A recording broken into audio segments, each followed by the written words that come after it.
Ketika saudara percaya kepada darah Yesus akan menyucikan semua dosa saudara, sehingga saudara tidak perlu mati dihukum selama ada di neraka, tapi saudara bisa beroleh hidup yang kekal selama-lamanya di surga. Katakan amin. Dan itu pada hari ini percaya kepada Yesus, terima darah Yesus menyucikan saudara. Apakah saudara berkata di rumah orang Mesir semua orang Mesir jahat?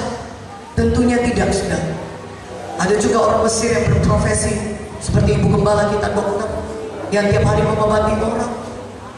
Ada juga yang orang Mesir itu yang pengacara yang baik, orang-orang yang tidak pernah melakukan kejahatan. Tidak semuanya orang Mesir jahat, tetapi di rumah mereka tetap mengalami kematian, saudaraku. Apakah rumah orang Israel, bangsa Israel semuanya baik-baik? Tentunya tidak. Ada bangsa Israel yang tidak baik juga hidupnya, tetapi karena mereka taruh darah domba itu, saudaraku, maka mereka selamat, mereka luput dari kematian. Walaupun bagaimanapun merah patma dosa saudara, hitam legam dosa saudara pada hari ini, biarlah saudara datang kepada Yesus. Yesus akan menyucikan saudara dari segala dosa-dosa saudara dengan darahnya yang kudus, sehingga saudara diluputkan dari kematian yang kekal. Saudara bisa beroleh hidup yang kekal di sorga selama-lamanya dengan Tuhan Yesus. Berikan kemuliaan bagi Tuhan kita yang mengasihi kita. Haleluya. Katakan haleluya. Yesus sangat mengasihi kita. Katakan amin.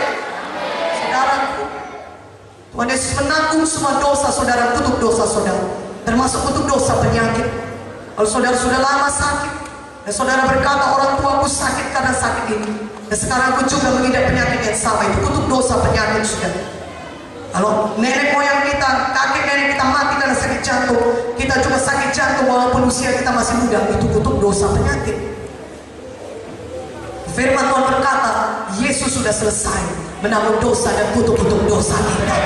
Sehingga kalau saudara percaya kepada Yesus, saudara bisa dibebaskan dari semua kutuk-kutuk dosa penyakit, termasuk kutuk dosa penyakit. Haleluya, katakan amin. Pada kutuk dosa kemiskinan, kegagalan, Tuhan Yesus sudah membebaskan saudara. Darah Yesus membebaskan saudara, katakan amin. Yesus sangat mengasihi kita, saudara. Dia menanggung hukuman yang berat karena dosa-dosa kita. Dia menanggung siksaan yang sangat mengerikan. Sebelum dia ke salib, Tuhan Yesus sudah sangat tersiksa, saudara, sangat menderita, saudara. Sebelum dia ke salib, tentara Romawi mencambuki dia. Saudara dapat bayangkan, pakaian Tuhan Yesus dilucuti, tentara Romawi datang membawa cambuk yang ujungnya 5 itu, saudara, dan di ujungnya itu ada kepingan-kepingan tajam, besi-besi tajam, logam-logam ditaruh di situ, saudara. Dan ketika tentara Romawi mengayunkan cambuknya ke punggung Tuhan Yesus, maka punggung Yesus itu tersayat, tersobek demikian, saudaraku. Darah mengalir keluar, dan saudara bisa kelihatan pembuluh darah, urat-urat nadi, bahkan organ-organ tubuh bagian dalam Tuhan Yesus dapat kelihatan dari luar. Saking mengerikannya cambukan itu kepada punggung Tuhan Yesus. Dan cambukan punggung di punggung Yesus itu yang membuat punggung Yesus itu hancur, berbilur-bilur, luka-luka di punggungnya. Dan firman Tuhan berkata dalam 1 Petrus 2:24, oleh bilur-bilur Yesus itulah saudara sudah sembuh. Katakan amin.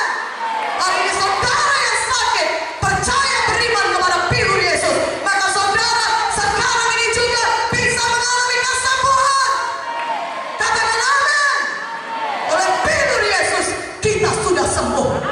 Tidak dikatakan kita akan sembuh, tapi dikatakan kita sudah sembuh. Percaya kepada bilur Yesus, maka saudara akan mengalami mujizat kesembuhan. Itu firman Tuhan, saudara. Luka di punggung Yesus akibat cambukan itu menyembuhkan semua penyakit saudara. Jangan lagi terima penyakit, karena Yesus sudah selesai menanggungnya. Jangan mau lagi mengidap penyakit apapun dalam hidup saudara, karena Yesus sudah menderita berbilur-bilur supaya saudara sembuh. Penyakit bukan daripada Yesus, penyakit daripada setan. Tadi kita sudah mendengarnya. Itu semua akibat dosa. Kalau saudara baca di Lukas, saudaraku, dikatakan di situ seorang wanita yang sakit dirasuk oleh roh jahat sampai bungkuk punggungnya 18 tahun. Setan tidak akan main-main dalam merusak hidup manusia. 18 tahun seorang wanita menderita demikian. Setan benci kepada kita karena pekerjaan mencuri, membunuh, dan membinasakan. Tapi Yesus datang untuk merusakkan semua pekerjaan setan. Saudaraku, Yesus sangat mengasihi kita, dan dia menderita demikian rupa, saudaraku yang kekasih. Sebelum pun dia ke salib, penderitaan Yesus sudah sangat besar, sengsara Yesus sudah sangat besar, sehingga dia hampir tidak sanggup membawa salibnya ke Golgota. Simon dari Kirene menolongnya, sudah. Dan sampai ke salib, sudah, Yesus digantungkan antara langit dan bumi, kaki dan tangannya dipaku, saudaraku. Mahkota duri ditaruh di kepala Yesus, sehingga darah menetes dari kepala Yesus. Itulah darah yang membebaskan kita dari semua dosa-dosa kita. Itulah darah yang menyucikan kita dari semua dosa kita dan melayakkan kita sehingga kita layak masuk kerajaan surga. Darah Yesus akan menyucikan dosa saudara. Sepertinya saudara tidak pernah berdosa. Itulah kuasa darah Yesus, membersihkan saudara bersih, melayakkan saudara sehingga saudara bisa masuk kerajaan surga. Haleluya, haleluya. Saudaraku yang kekasih, Yesus memang sangat menderita penderitaan badani pada saat dia disalibkan. Tetapi itu bukan apa-apa penderitaan Yesus dibandingkan penderitaan Yesus ketika dia tahu dia akan berpisah dengan Bapaknya. Itulah sebabnya di kayu salib itu, saudara, dia berseru dengan suara keras. Dan sebelumnya kalau saudara ingat di Taman Getsemani, apa doa Yesus? Ya Bapa, kalau bisa lalukanlah cawan ini daripadamu, tapi bukan kehendakku, melainkan kehendakmu yang jadi. Yesus tahu dia akan menanggung dosa yang demikian besar, dan karena dia penuh dengan dosa manusia, maka dia akan berpisah dengan Bapa. Itulah sebabnya di kayu salib Tuhan Yesus sangat menderita. Memang dia menderita badani, tetapi penderitaan yang paling besar kepada Yesus adalah karena dia berpisah dengan Bapaknya. Makanya dia berseru, Eloi, Eloi, lama sabachthani. Allahku, Allahku, mengapa engkau meninggalkan aku?